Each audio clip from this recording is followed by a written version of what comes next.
Tira Vanachari Yamuna Tira Vanachari Yamuna Tira Vanachari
So today, we're reading from the 5th canto, chapter 26. I believe it's text 2. Yesterday it was text 1. Yes. I kind of found out yesterday I was going to be speaking, so I didn't really prepare it that much. Om Namo Bhagavate Vasudevaya. Om Namo Bhagavate Vasudevaya. Om Namo Bhagavate Vasudevaya. Om Namo Bhagavate Vasudevaya. Om Namo Bhagavate Vasudevaya. Om Namo Bhagavate Vasudevaya. This is titled The Hellish Planets. Canto 5, chapter 26, text 3, page number. Did you find it? It's not the same? Hare Krishna. Thank you. Text number 2. Has everyone found the page? 3, 2, 1. 5, Canto 5, chapter 26. Text number 2. Text number 2. Everyone's got it? Yeah. You find it? So I might need some help here. I'm not so conversant in Sanskrit. Rishi Uvacha. Rishi Uvacha. Actually, we do not generally repeat when it is such kind of verses like this. Then the speaker just read it. Well, I just read the verse. It's called a prose verse, so you normally we just take the English translation. So should I just read straight through the verse and then to the translation? Shri Gunatva, you feel welcome to help me out here. Kartru Shradaya Karma Gataya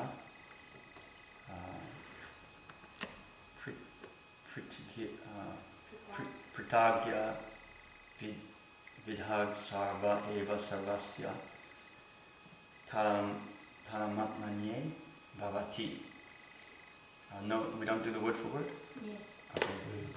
Rishir Uvacha, Rishiravacha, great Saint Sukadeva Goswami said, the great sage Sukadeva Goswami said, Triguna Avata, Triguna, because of the three modes of material nature. because of the three modes of material nature, Kratu, Kartu, of the workers, of the workers, Shradaya, Shadaya, because of the attitudes, Karma Gatya, Karanagataya, designations resulting from activity, designations resulting from activity, what is this?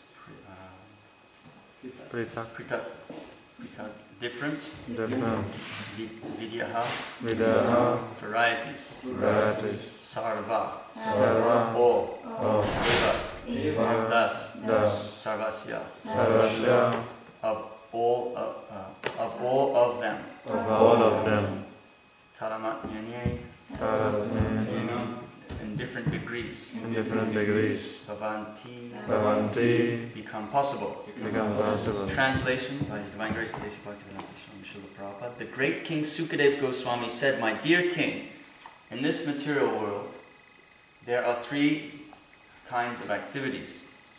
Those in the mode of goodness, in the mode of passion, and in the mode of ignorance. Because all the people are influenced by the three modes of material nature, the results of their activities are also divided into three. One who acts in the mode of goodness is religious and happy. One who acts in passion achieves mixed misery and happiness. And one who acts under the influence of ignorance is always unhappy and lives like an animal. Because of the varying degrees to which the living entities are influenced by the different modes of nature, their designations are also of different varieties." There's no purport. What do we do? Go on to the next one. Just keep on reading until there's a purport. Okay, so this is text 3, translation. Just as by executing various pious activities one achieves different positions in heavenly life, by acting impiously one achieves different positions in hellish life. Those who are activated by the material mode of ignorance engage in impious activities, and according to the extent of their ignorance, they are placed in different grades of hellish life. If one acts in the mode of ignorance because of madness, his resulting misery is the least severe. One who acts impiously but knows the distinction between pious and impious activities is placed in a hell of intermediate severity. And for one who acts impiously and ignorantly because of atheism, the resultant hellish life is the worst. Because of ignorance, every living entity has been carried by various desires in thousands of different hellish planets since time immemorial. I shall try to describe them as far as possible. Text 4. King Parikshit inquired from Sukadeva Goswami, "My dear Lord, are there hellish regions outside the universe, within the covering of the universe, or in different places on this planet?" Text number 5. Translation. The great sage Sukadeva Goswami answered. So Maharaj Parikshit inquired. Now here's the answer. All the hellish planets are situated in the intermediate space in between the three worlds and the Garbhodak ocean. They lie on the southern side of the universe beneath Bhumandala and slightly above the water of the Garbhodak ocean. Prithvi Loka is also located in the region between the Garbhodak ocean and the lower planetary systems. All the residents of Prithvi Loka, headed by Angi Vasavat, meditate in great samadhi on the Supreme Personality of Godhead and always wish their families well. Purports. As previously explained below, our planetary systems are 7 lower planetary systems, the lowest of which is called Patala Loka. Beneath Patala Loka are other planets known as Naraka Loka, or the hellish planets. At the bottom of the universe lies the Garbhodak ocean. Therefore, the hellish planets lie between Patala, Loka, and the Garbhodak ocean. So that was the purport. I guess now that brings us to text number 6 for tomorrow.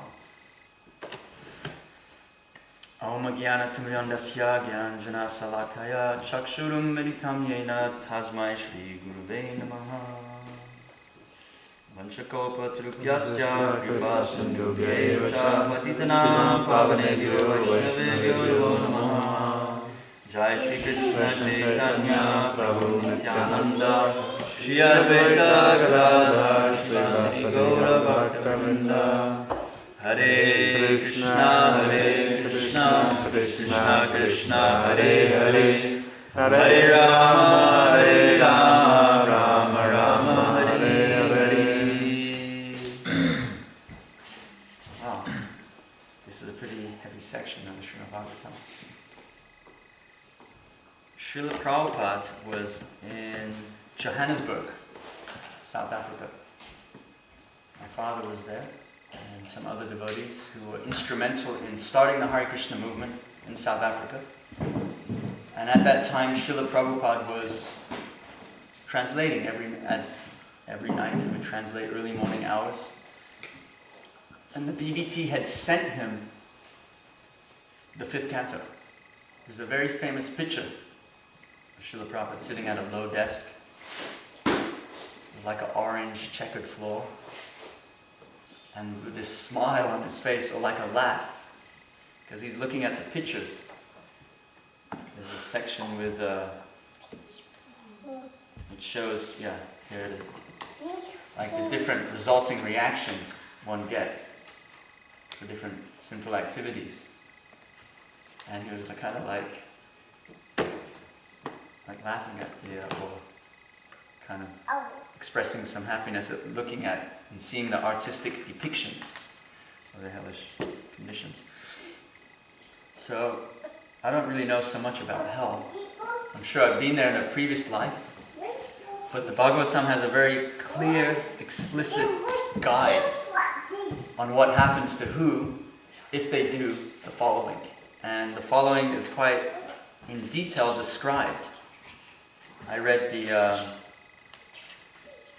at the beginning of this chapter, yes? At the beginning of this chapter, there's a description of the hellish planets. And it explains all the different kind of hellish planets that one can go to. And there's 26 listed, I think. 26 or 27. And the hellish planets are in relationship to a specific sinful activity performed. So if someone does something, they go to this particular hell. If someone does this, they go to that particular hell. And it's very detailed. It's very clear, and it's very scary. I actually was reading it and I was thinking, wow, there's a lot of people going to hell out there. There's a lot of people doing a lot of hellish things in Kali Yuga. And those hellish things, don't want to get into detail, even though the Bhagavatam gives a kind of overview of what those hells are and where those hells take one. We don't want to go to hell, that's for sure. And unfortunately, modern society and the civilization that we live in presently is directing human beings to hell. Prabhu was explaining to me from Germany, what's his name again? Manidar. Sorry, my brain's not working so well, I've got a few hours rest. Manidar Prabhu was explaining to me here in Denmark, by the time someone's a very young age, not even 18, already they've experienced all kinds of hellish activity. I don't know if that's completely true, but to a certain extent we could say yes. And we have a lot of Sankirtan to do in this region. A lot of kirtan, a lot of book distribution to try and help the fallen hellish civilization. When I was in Oslo recently, me and Janardhan, he was showing me a report that was a bill was being passed to stop abortion in Texas. And somehow the last vote came in 2 minutes late. And it was going to abolish abortion. But because it was 2 minutes past the agreed time for the vote to be passed, another year of abortion in that state. That's a very hellish condition. It's actually quite disturbing if one ever found out the details of what they do to the infant in the womb.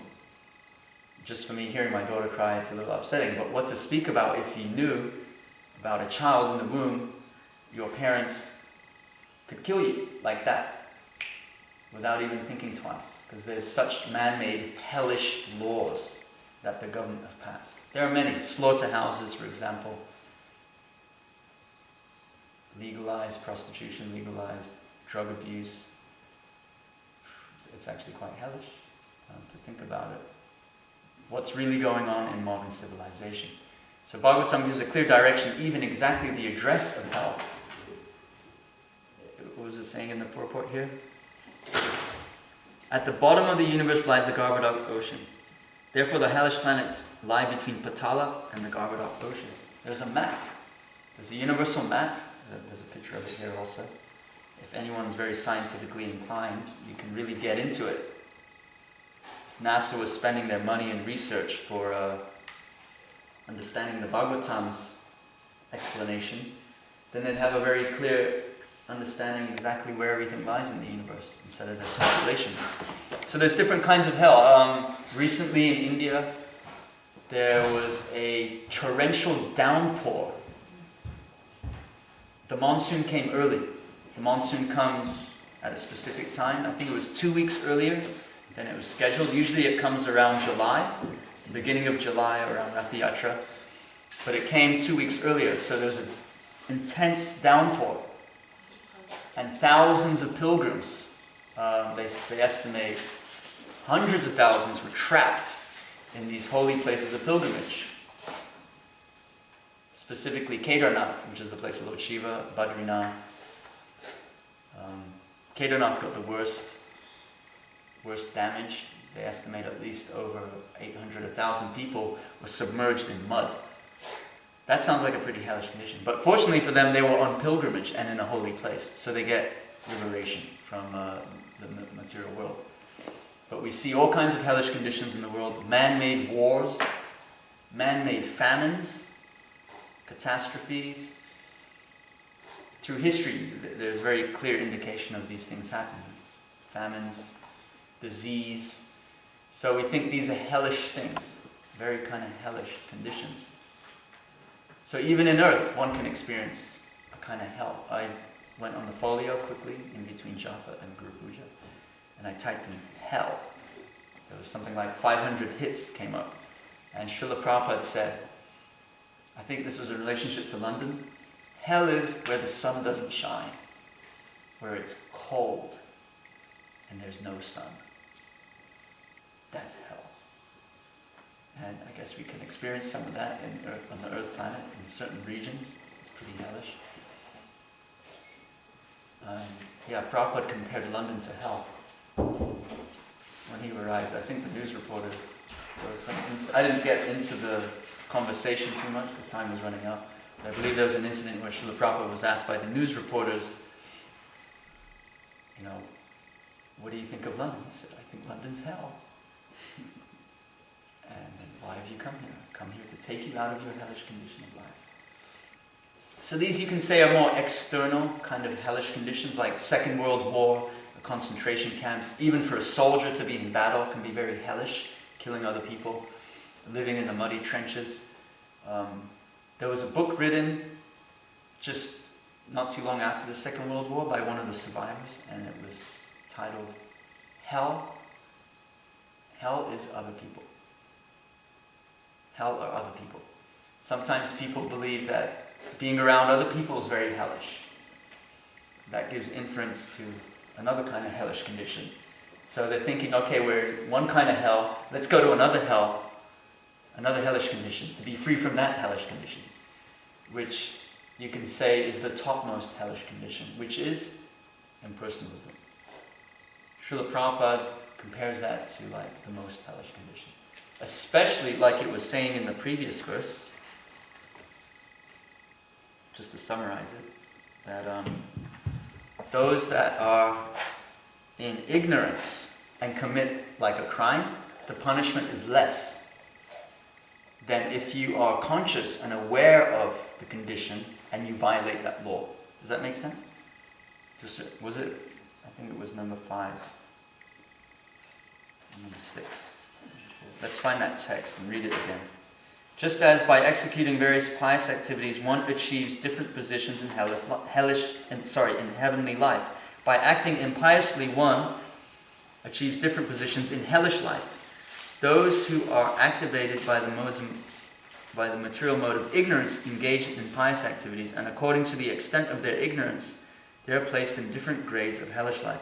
If one acts in the mode of ignorance because of madness, his resulting misery is the least severe. So I guess also in the court of law, many people try to get away with it by saying, I'm insane. Someone commits a heinous crime, and then they go, I'm sorry, judge, I lost my mind, I was crazy, some voices in my head told me to do it. Madness. But then they have to analyze, like that person in Norway, he massacred mercilessly a lot of young people on some kind of holiday camp with a machine gun. They were trying to assess whether he was mad or not. So they put him through all kinds of extreme psychological analysis programmings, and they found out he wasn't crazy. He actually consciously did it. So then the reciprocation of the law is a lot more heavy. It's, as the saying is, the judge slams the book at him. But if someone's actually crazy, or madness has taken over their mind and they can't function in a proper conscious way of deciding, then the punishment is less severe. So there's different kinds of hells for different kinds of hellish action. But for the Vaishnava, the most hellish action is to turn away from Krishna to once emerge into Brahman and be impersonal. So in some contexts you can say that even for devotee to behave impersonally is also a kind of hellish mentality. Because ultimately our whole Krishna conscious program or process is to become a personal servant of Krishna. And to really be a personal servant of Krishna and to love Krishna in a personal way, then you have to love Krishna's devotees and serve Krishna's devotees. That's the key to bhakti. We were reading from Bhakti Rasamrita Sindhu this morning, that verse, describing the glories of bhakti, bhakti rasa. So bhakti rasa, when one achieves that mellow bhakti rasa, that even includes, it said, liberation. Or sometimes the Mayavadis, or they want a sense of liberation. That's why they try to merge into Brahman, to be freed from this material world. But within bhakti, that's already there, in the lower stages. On the lower stages of bhakti. What to speak about the higher stages, when one develops a real loving, personal relationship with Krishna. So for the devotees, or for people in general, especially for the devotees, because we've been given this knowledge, people out there, they don't know so much. And once they've been given the knowledge, then to turn away from it, back to becoming impersonal, or like Mayavad, that's like a really hellish condition. That's like super hell. Because, there's sinful activities, one goes to hell, suffers the reactions as these pictures depict, and the purports explain the different specific hells for the specific activity that's performed. And then at a certain point, all that hellish sinful reaction is finished.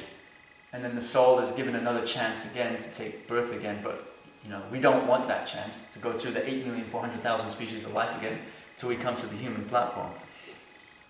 So now we have this opportunity in the human platform to, earth is like a middle platform, hellish is down, swarga is up, but the human body allows one to go beyond heaven, beyond swarga loka, to Krishna Lok, Golok Vrindavan. And to really penetrate through all those coverings of the material, as it's explained here, the material universe, by the mercy of Srila Prabhupada, by the mercy of the Panchatattva, we've been given a very simple and easy program. Golokera prema dana harinama sankirtana. So this is descending from Golok Vrindavan, process of Harinam Sankirtan. And it's so easily performed, as we just experienced, for 10, 15 minutes in the morning program, and as we're experiencing in all ISKCON centers, that chanting the Maha Mantra allows us to develop this personal relationship with Krishna. When we approach the holy name in a very personal, humble way, then the holy name, because the name and the person are non-different in Kali Yuga. So when one's really chanting with pure intention and bhakti rasa in the heart, then Krishna appears in the form of his shabda, in the form of his pure sound vibration, the pure holy name. And so the name and the form are non-different. From attentive chanting, kirtan japa, nama, rupa, guna, lila. All these stages are opened up to this practitioner. Whereas one who's like a Mayavadi, trying to merge into Brahman, that's actually really a hellish condition. Because there's no relationship. So sometimes, I've been out there in book distribution. Me and Janardhan, we kind of joke about it sometimes. We try and stop someone and give them a book, and especially in Oslo, sometimes people are like, that's as much of a reaction you'll get. They'll just look at you and keep on walking. Like completely, like, hello? Is anyone there? And it's like, or maybe they'll raise their hand and then carry on walking. I'm like, wow, these people are like really a little bit impersonal up here. Maybe it's a weather factor, 6 months snow and cold and darkness, and then 6 months light, too extreme. I can understand it, but there's so much impersonalism out there. People are treated in the business industry as human resources. Like there's food resources, there's metal resource. You're just like another piece of a resource for the machine to consume and use for their corporate capitalism. So people aren't viewed as people. They're viewed as like, how can we utilize or use this individual as part of another wheel or cog in the big mechanism of Kali Yuga. Even the way that people deal with each other is like that in the workplace, to a certain extent. So this impersonal behavior is really hell, a really hellish condition. So these are all, described actual places, actual planets that one goes to if one violates the laws. And the laws are clearly described. There's the laws of mankind, there's the laws of Manu, but there's the laws of the Bhagavatam. And so why is this being discussed? Does anyone know? I'm going to ask the question. Why is King Parikshit inquiring from Sukadeva Goswami about, my dear Lord,